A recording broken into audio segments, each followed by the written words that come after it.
What's up guys and welcome to Blue Jam. Do you love when justice is served? Well, today I bring you punks who really got what they truly deserved. In their cases, justice was served more than well. Teens featured in this video will never leave prison. They will forever be locked in tiny concrete rooms with metal doors. They will become old and die in prison, and some of them will even face death sentence. How would you react if you were sentenced to life? Well, who cares? If your record is clean, you do not have to worry about that. But these guys had to. So go ahead and watch their reactions.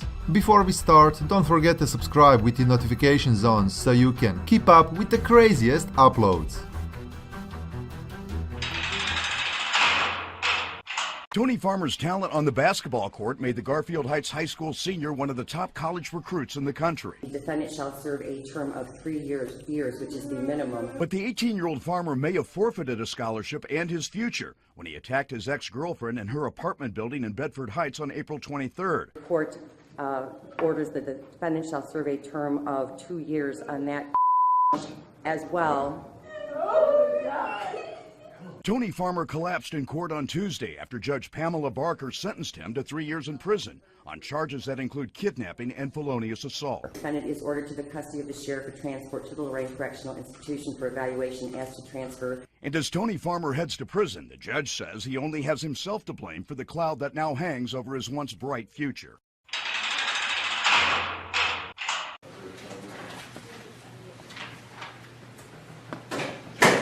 Described it could have been alcohol, it could have been something else that gets consumed by the fire, but a significant burn pattern shows that there is something said significant. He has to take responsibility. And so there's much more here than probable cause. So I ask the court to find probable cause in both charges in this case. All right, thank you, Mr. Thompson. The testimony, listening to both sides, question testimony. I believe the state has, in fact, met their burden, so therefore I am going to find that there is probable cause to charge the individual with the bound over for General Sessions Court for both charges.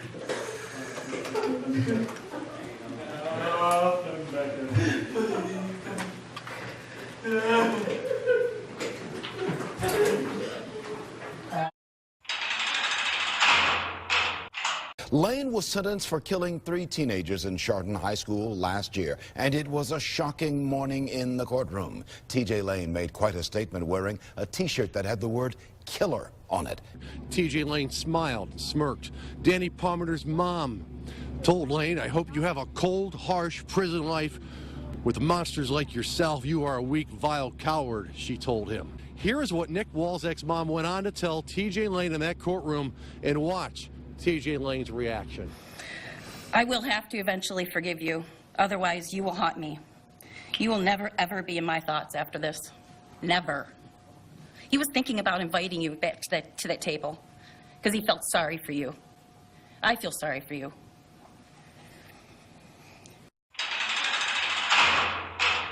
Our defendants serve a term of life without parole. As to count 4 for the offense of attempted murder.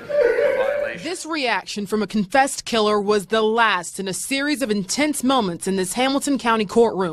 The Ohio Department of Corrections, mandatory and consecutive underlying offenses. All those counts are consecutive each other. Colgan credit for time served amount of 349 days. The families say this was the first step toward healing. It is also tragic. The convicted cop killer's former neighbor reacted to the judges handing down a second life sentence. But Nicholas Lindsay showed little interest in the hearing. There's no indication that this type of violent behavior will stop. The court has significant doubts about the defendant's potential for rehabilitation. In a 27-page order, the judge cited aggravating circumstances, including an escalating criminal history, before he sentenced Lindsay to that second term with no chance of parole.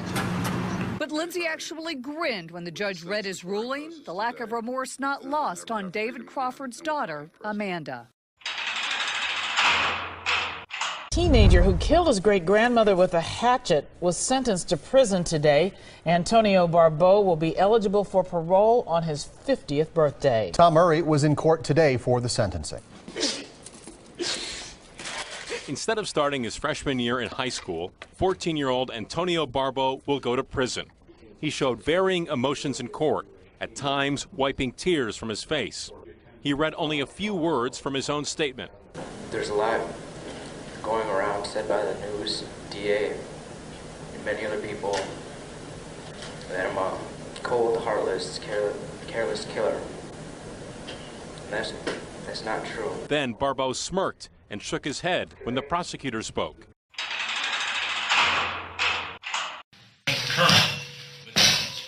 21-year-old Brandon Spencer of Inglewood bangs his head as a judge sentences him to 40 years to life after he was convicted of shooting a rival gang member. Today in L.A. Superior Court, Spencer begged for mercy from Judge Edmund Clark Jr. before sentencing. The period of parole eligibility is 15 years plus 25 years of life in accordance with Penal Code Section 12022, 53D. This is to be concurrent with the including murder. Our Lindsay Maloney was in the courtroom. She has more tonight. Jacob is my best friend. And I know what he did was wrong. I completely understand it. A sister's emotional plea to the judge. But he's not a bad person. Brings 17-year-old Jacob Muzon and 18-year-old Drake Campbell to tears. The person that they're making him out to be, he's not that person. The teens are both charged with 5 counts: attempted murder, burglary, and 2 counts of armed robbery. The man sitting here today is not the one I once knew. He is not the one I fell in love with. He is a coward, and forgiveness is not an option for me. After everyone had their chance to speak in this Wapello County courtroom, it was Dustin Armstrong's chance to say something about what he'd done. Do you have anything you wish to say to me prior to my announcing what I'm going to do here today, sir? No, Your Honor. You know, that's what I see when I look at Dustin. I don't see a monster. Bargo sat stoic in the courtroom. You, Michael Shane Bargo, are sentenced to death. He didn't even flinch when the judge sentenced him to death for the 2011 murder of 15-year-old Seth Jackson. Investigators say Bargo and 4 others lured Jackson to a home, beat him, shot him to death, burned and dismembered his body, then dumped the remains, all because of a dispute over a girl.